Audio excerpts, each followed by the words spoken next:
नमस्ते पिताजी।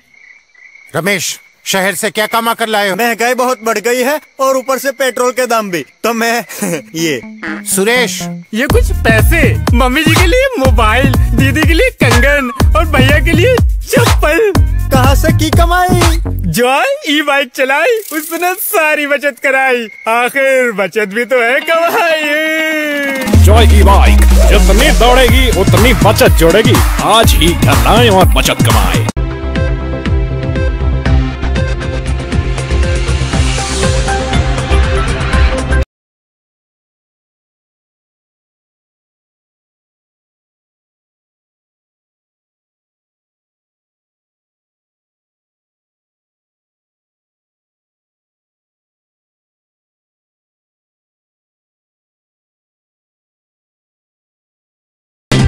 नमस्कार, मैं हूं संजय सरवरी और आप देख रहे हैं लकी डीसीएन न्यूज। तो खबरों की शुरुआत करने से पहले आइए एक नजर डालते हैं दिन भर की खास खबरों पर। बस की टक्कर से 2 की मौत, 1 घायल।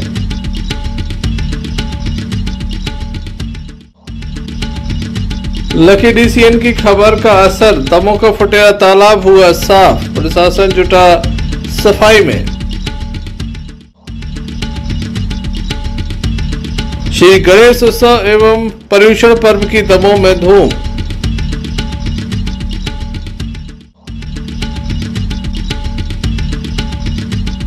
सांप के काटने से युवक की मौत।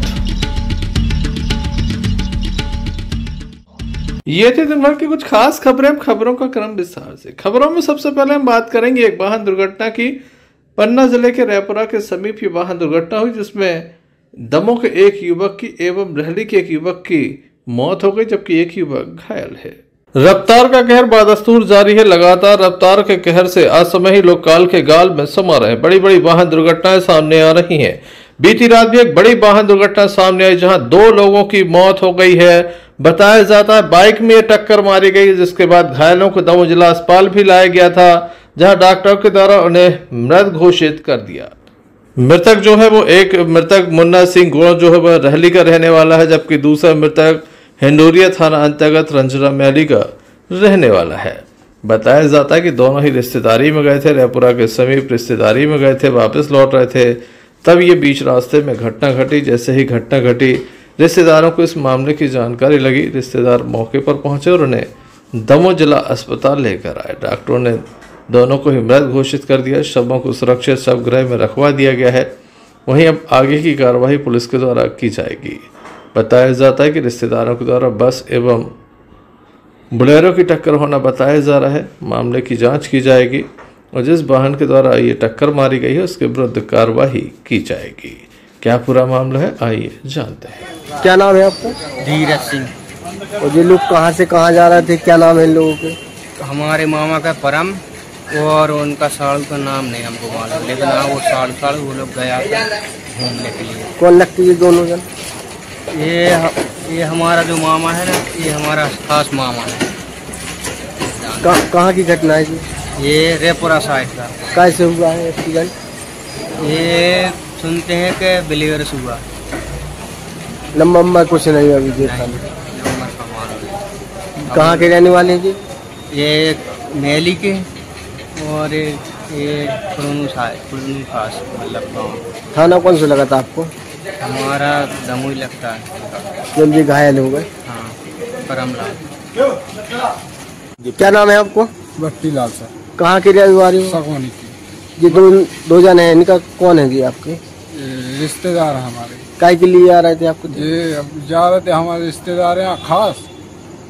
अभी तो जा रहे थे तो हम थे बाजार में। आज का शनिवार का दिन हमारा बाजार है, तो हम वहीं थे तो पहुँचे तो वहीं में लगा बैठे थे। बोलने लगे कि घटना कहाँ की है? घटना वही बघवार से 1 किलोमीटर अगर जैसे ही नहीं किया रेपरा के साइड की, उनका एक्सीडेंट हो गया। कैसे? बस से। कौन सी बस है? गुप्ता बस से। आप कौन से गांव से लगा? बघवार। और ये लोग कहाँ की थी? जे मेली से। हम Sanjay Sarvariya, Lucky DCN news Damoh. Ganpati Bappa Morya. Shri Ganesh Utsav की धूम दमोह नगर में नजर आ रही है। लगातार आतिशबाजी की गई, भव्य आगवानी की गई, फूलों की बारिश हुई, महाआरती संपन्न हुई। देर रात युवाओं के द्वारा भगवान श्री गणेश की भव्य आगवानी की गई। दमोह शहर में अलग अलग स्थानों पर भगवान गणेश की प्रतिमाएं स्थापित होती हैं। जहां कोऑपरेटिव बैंक में बैंक के राजा स्थापित हैं, तो वहीं शहर में अनेक स्थानों पर बड़ी बड़ी प्रतिमाएं स्थापित की जा रही। युवाओं के अंदर काफी जोश नजर आया। धार्मिक मान्यताओं के अनुरूप आप देख सकते हैं युवा जमकर थिरके और बप्पा की भव्य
हाँ ठीक है ना, बिल्कुल परफेक्ट है।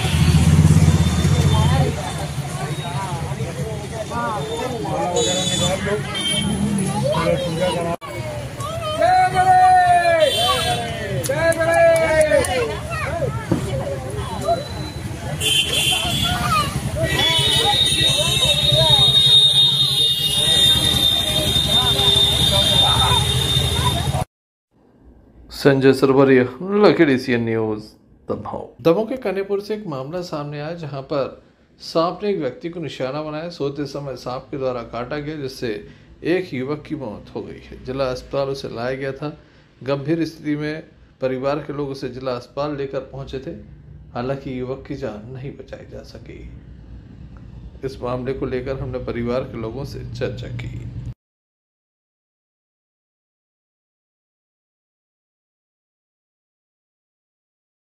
आपको क्या नाम है? कमलेश सिंह लोधी। इनको कुद्दू सिंह लोधी। क्या हो गया? कहाँ हो का इनको? सांप ने काट कर सांप। कहाँ की बात है? कनेपुर। क्या करने गए थे जी? कुछ नहीं, सोच में। कौन सा सांप तू? करिया सांप। फिर धरवाए वारवा भी गए हुई हो? गाँव में था। थाना कौन से लगा तुम? थाना नोहटा। आपकी कौन कहलाए? बड़े भाई।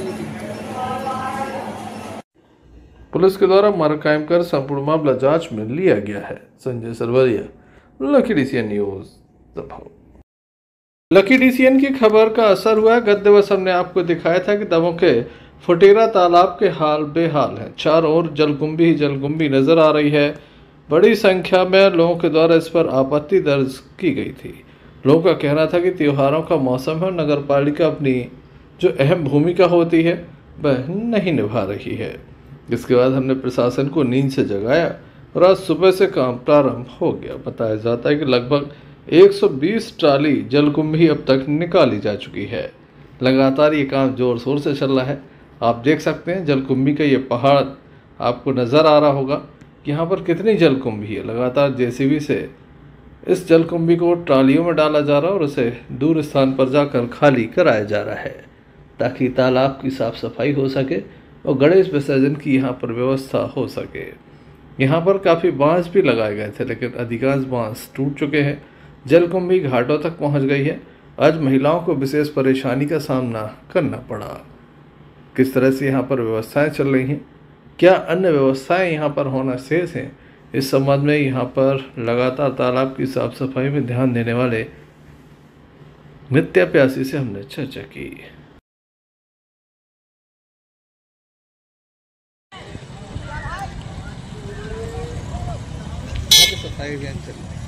फुटेरा तालाब पे श्री गणेश जी के विसर्जन को लेके सफाई अभियान चालू किया गया है।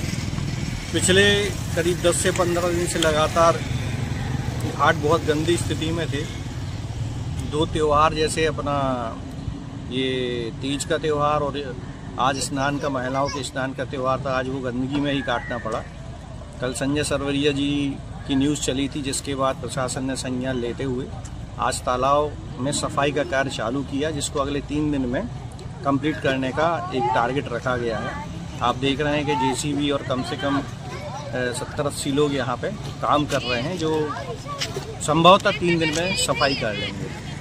ये काफ़ी बड़ा एरिया है, तो क्या इसको पूरे 3 दिन में हो जाएगा या कुछ एरिया भी रोकेंगे? अभी विसर्जन के लिए ही हम तैयार कर रहे हैं, क्योंकि यहाँ भी बांस वगैरह लगाए थे। सारे बांस इतना ज़्यादा ये जलकुंभी थी कि उसमें टूट गया है। तो अभी 3 दिन के लिए विसर्जन योग्य बनाने की सिर्फ तैयारी है।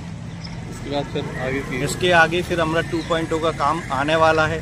सुन तो 1 साल से रहे, हो सकता है आ जाए। Sanjay Sarvariya, Lucky DCN news.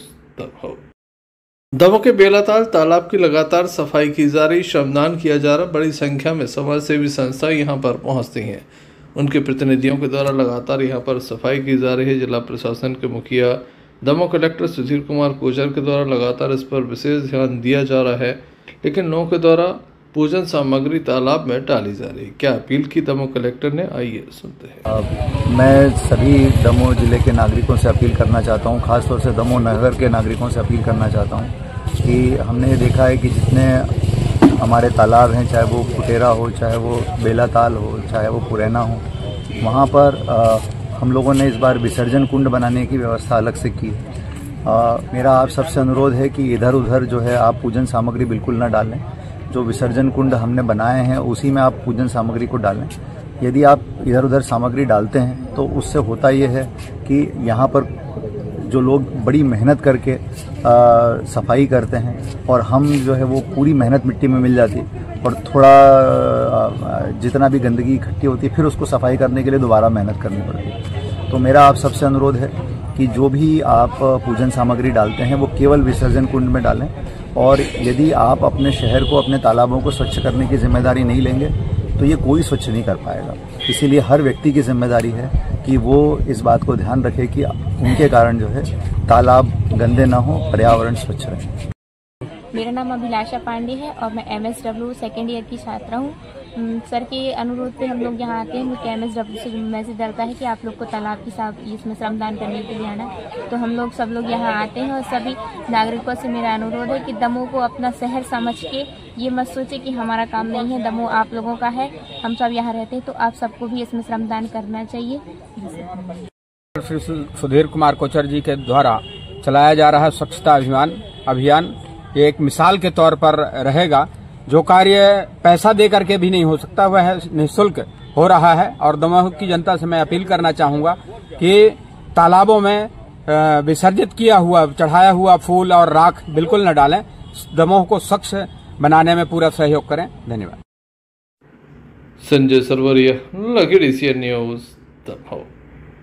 Damoh जिला प्रशासन के द्वारा कोचिंग सेंटरों को सील किया गया था, जिसके बाद छात्र छात्राओं के द्वारा जमकर प्रदर्शन हुआ था, क्योंकि इन कोचिंग सेंटर में काफ़ी सामान रखा हुआ था। छात्र छात्राओं का ये सामान था।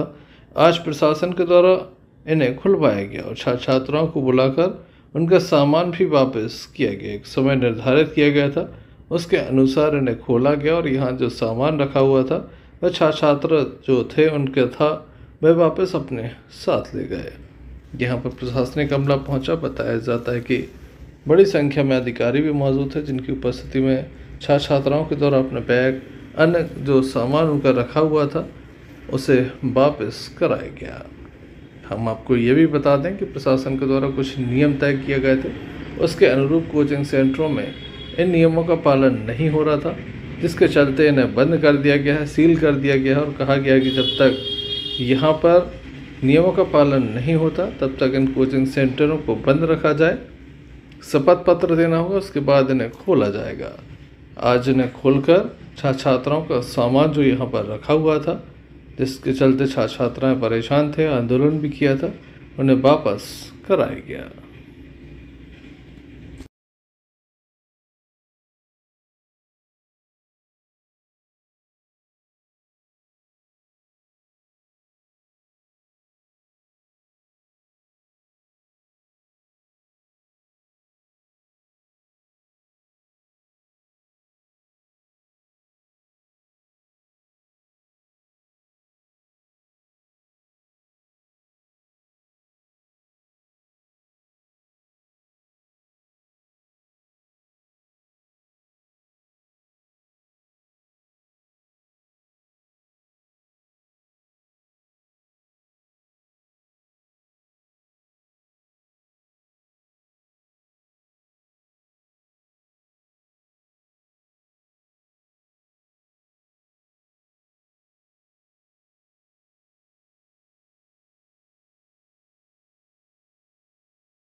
Sanjay Sarvariya, Lucky DCN news Damoh.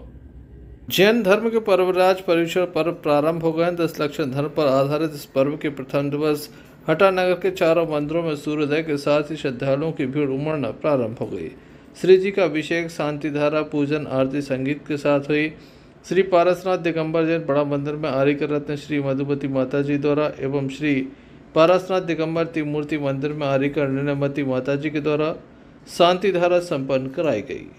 इस अवसर पर महायज्ञ नायक श्रेष्ठी श्री के साथ 50 से अधिक युवाओं ने श्री जी का अभिषेक एवं सामूहिक पूजन किया।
हटा से भानु प्रताप सिंह की रिपोर्ट।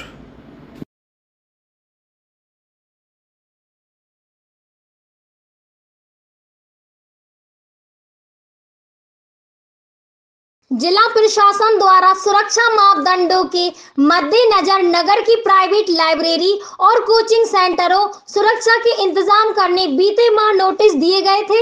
जिन जिन कोचिंग सेंटर ने शासन की गाइडलाइन फॉलो की उन्हें छूट, बाकी कोचिंग क्लासेस और लाइब्रेरी में 2 दिन पहले ही तालाबंदी कार्रवाई की गई।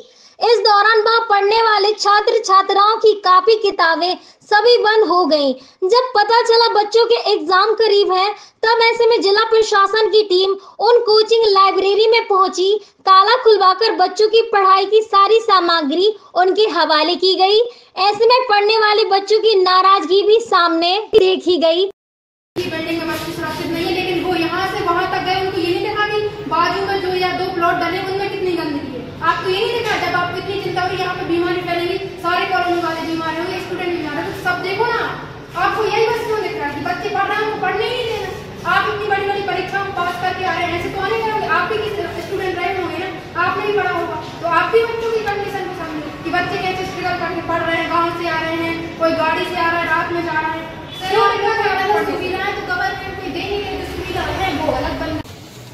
नमस्कार, मैं हूं इम्तियाज चिश्ती और इस वक्त वो तमाम स्टूडेंट छात्र छात्राएं हमारे साथ मौजूद हैं जिनकी कोचिंग और लाइब्रेरी में सरकारी ताला डल गया है, या यूं कहें कि अब सरकार का शिकंजा कसता जा रहा है। जाहिर सी बात है, जिस तरीके से कोचिंग सेंटरों में और लाइब्रेरियों में जो लापरवाहियां होती थीं, उसका एक जीता जागता असर दिल्ली की एक कोचिंग सेंटर में देखने को मिला, जिसके बाद सारे प्रदेश की सरकारें जागी, सरकार के अधिकारी पहुंचे और तालाबंदी कर दी गई और उनको एक नोटिस थमा दिया गया। लेकिन इससे पहले बाकायदा उनको एक नसीहत दी गई थी कि आप सरकारी मापदंडों के तहत ही कोचिंग सेंटर चलाएंगे। जो पूरा नहीं कर पाए तो आज उनमें तालाबंदी की कार्रवाई की गई है और छात्र छात्राएं बाहर। हम उनसे ही बात करेंगे। आप अपना नाम बताएं, क्या है? आप क्या यहाँ पर क्या पढ़ने लगते, तैयारी कर रहे हो? अब क्या हो गया? लाइब्रेरी बंद होने से बहुत ज़्यादा लॉस है, ना तो पढ़ाई कर पा रहे हैं, एग्जाम में कुछ टाइम का। अब बताइए इसमें हम लोग की क्या गलती है? अब लाइब्रेरी बंद होने की वजह से हम लोग को बहुत ज़्यादा लॉस हो रहा है, तब पढ़ाई नहीं हो पा रही है। लाइब्रेरी की सारी लाइब्रेरी बंद हो गई, अब कहाँ? अब वो हमें बताएं कि हम लोग कहाँ बैठ के पढ़े। किसी के सर 15 दिन बाद भी पेपर है, किसी के 1 महीने बाद पेपर। आप लोग का तो ड्रामा चलता रहेगा, 4-5 महीने बाद आप लोग तो नॉर्मल हो जाओगे। बच्चों का जो नुकसान होगा तो किसका क्या? मालूम है सरकार ने नियम पूरी फहरिस्त जारी की है, तो वो नियम सब जगह लागू क्यों नहीं? आप सर आप बोल रहे हैं कि हमें बिल्डिंग सेफ्टी चाहिए, ये बिल्डिंग आपको कहीं से गिरते हुए दिख रही है? आपकी खुद की नगर पालिका गिरने वाली है। मैंने कई स्कूल देखे हैं सरकारी भवन जो जर्जर अवस्था में है। कलेक्टर साहब बोल रहे मुझे मेरे दमों से मतलब है, तो आपकी अगर सरकारी विभाग देखिए ना, वो गिरने वाले हैं। और ये न्यू बिल्डिंग बनी, आपको कहाँ वो गिरते हुए दिख रही है? और फिर आप हेल्प क्यों नहीं कर रहे हैं जब आपको बच्चों की पढ़ाई की इतनी चिंता है? मतलब नियम आप बना सकते हो, लेकिन आप हेल्प नहीं कर सकते। गवर्नमेंट लाइब्रेरी देख लीजिए, वहाँ पर जैसे आप कह रहे हैं 45 बच्चे बैठा सकते हैं। गवर्नमेंट लाइब्रेरी में जाइए आप, सटी है कुर्सी से निकलने की जगह नहीं। आप अरे आप क्यों मैं होना चाहिए। तो कहने का मतलब ये है कि पहले कोई सरकारी नोटिस आता है, उसमें आपके लिए काफी वक्त दिया गया, तो आपने उसको फॉलो किया है? उसको हमने, जैसा कि नोटिस में था कि उसमें ये नहीं लिखा था कि फायर का NOC चाहिए, उसमें लिखा था कि फायर की व्यवस्था चाहिए, व्यवस्था बनने दी। उसमें ये भी लिखा नहीं था कि NOC चाहिए, तो वो दी। लेकिन उसके बाद रीचेकिंग के लिए कोई नहीं आया। उन्होंने बोला 2 दरवाजे होने चाहिए, 2 दरवाजे खुलवाए मैंने, 4 खिड़की होनी चाहिए, 4 खिड़की बनवाई, उसमें फैन एडजस्ट वगैरह मतलब कराया सब। उसके बाद कोई रीचेकिंग के लिए नहीं आया। फिर हमारे पास शाम को 8 बजे नोटिस आता है कि सुबह तालाबंदी की जाएगी और सरकारी दफ्तर खुलें उसके पहले कर्मचारी दरवाजे पर खड़े हो जाते हैं। ना कहीं अपील करने का समय दिया गया, ना ही सामान निकालने का समय दिया गया, ना हमारे पास दोबारा कोई रीचेकिंग हुई कि सुधार हुआ है कि नहीं हुआ है। ये मनमानी है महोदय कलेक्टर साहब की, नगर पालिका अध्यक्ष CMO जी की। अगर CMO जी अपने ऑफिस से थोड़ा बाहर निकल के देखती तो जो उनका राजस्व विभाग है पूरा जर्जर पड़ा हुआ है। उनको यहाँ तक आने की जरूरत नहीं पड़ती। अगर बच्चों की नाराजगी इस बात को लेकर भी देखी गई कि हम लोगों की इन कोचिंग सेंटरों को बंद कर दिया गया और प्रशासन के लोगों ने कहा शासकीय लाइब्रेरी में जाकर अध्ययन करें, लेकिन जब शासकीय लाइब्रेरी पहुंचे तो वहां खुद सुविधाओं का अभाव है, न जगह और यहाँ नियमों की बात कर रहे। नेट की और बैठने की व्यवस्था भी पर्याप्त नहीं, सीट जा रहा है। ये तो अभी 2-3 दिन से पर डे हमारे यहाँ पे 10-15 बच्चे आ रहे हैं, बट हम लोग के यहाँ पे इतनी सीट्स नहीं है। इसके लिए आप अब इनके हित में क्या एक्शन लेंगे? सर से बात करेंगे क्या? हित में तो यही मैं बोलूँगी, सर जो भी मतलब उचित समझे, जैसा वो आदेश देंगे कि कैसा क्या करे और वो व्यवस्था करेंगे, तो उसमें हम लोग सब सहमत रहेंगे। 1800 बच्चे सड़क पर आ जाएंगे, अब वो सिर्फ स्कूलों कॉलेजों तक सीमित हो गए। इस हिसाब में बताऊँ आपको, सबसे पहले स्वास्थ्य और सुरक्षा। कोई भी समाज, कोई भी बच्चा, कोई भी इंसान जब स्वस्थ रहेगा और सुरक्षित रहेगा, उसके बाद वो अपने विकास की बात कर सकता है। वो ये जो लाइब्रेरी मैंने को देखी है एकदम सफोकेशन है, बंद है, वेंटिलेशन नहीं है, एक्टिव पॉइंट एकमात्र 3 फुट का है, तो आप नॉर्म्स को पूरा करें, बच्चों के स्वास्थ्य और सुरक्षा को देखते हुए फिर आप दिवस संचालित करें। कोई दिक्कत नहीं, शासन आपको पूरा सहयोग करेगा। सर कैसे सहयोग करेगा? आपके सरकारी संस्थान में हमने भी देखे हैं, आज भी 21वीं सदी में पेड़ के नीचे लग रही क्लासें, कमरे नहीं है, स्कूलों में शिक्षक नहीं है। आप प्राइवेट संस्थानों पर तो पूरा एक फेरिस्त थोप दी, सिर्फ सुरक्षा और उनके जीवन को ध्यान में रखते हुए। तो क्या सरकारी स्कूलों में बच्चे नहीं पढ़ते? आप बात हो सकते हैं, आप जब संचालित करते हैं जिम्मेदारी आपको लेना पड़ेगी, जो जहाँ संचालित करता है जिम्मेदारी उसकी है। तगड़ा और इतनी लंबी फेरिस्त है कि खुद सरकार के स्कूल और उनकी शासकीय संस्थाएं खुद अमल नहीं कर सकती, लेकिन प्राइवेट संस्थानों पर शिकंजा कस दिया गया है ताकि आप नियम, कायदे, कानून में रहें। अगर नहीं रहेंगे तो तालाबंदी इसी तरह होगी। जाहिर सी बात है, दिल्ली की घटना के बाद सरकार जागी है, प्रशासन जागा है। काश पहले से जागे होते तो आज इन बच्चों को यहाँ से अपना बोरिया बिस्तर उठाकर बाहर नहीं जाना पड़ता। इम्तियाज चिश्ती, दमोह। चलते एक नजर मुख्य समाचारों पर फिर से। बस की टक्कर से 2 की मौत, 1 घायल।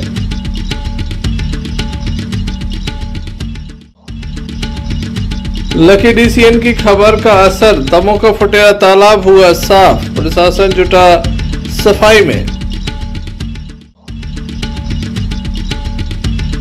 श्री गणेश उत्सव एवं पर्युषण पर्व की दमोह में धूम।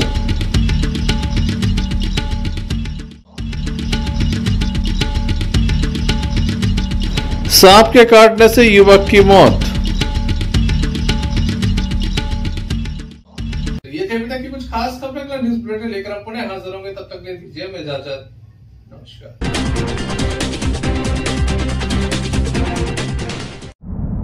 क्यों ना हम साथ चले, साथ चले, साथ बढ़े, देश मेरे साथ चले तुम।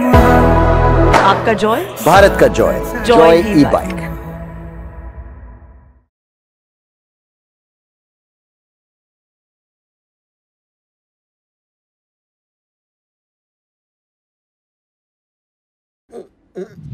फारूक अंकल को ये कहने की क्या जरूरत थी? ये बैगन की बातें नक्को करो जी। तुम बस मेरे को एक इलेक्ट्रिक स्कूटर दिखा दो यारो, जो दिल खोलकर चलाने की आजादी देती। मैं चड्डी बनियान पहन को फुल टाइम सर पे खड़ा रह जाता। देखो, presenting the all new Mihos, India का सबसे मजबूत electric scooter with extra large space and comfort, यानी दिल खोलकर चलाने की आजादी। मीहॉस, भारत का अनब्रेकेबल जॉय।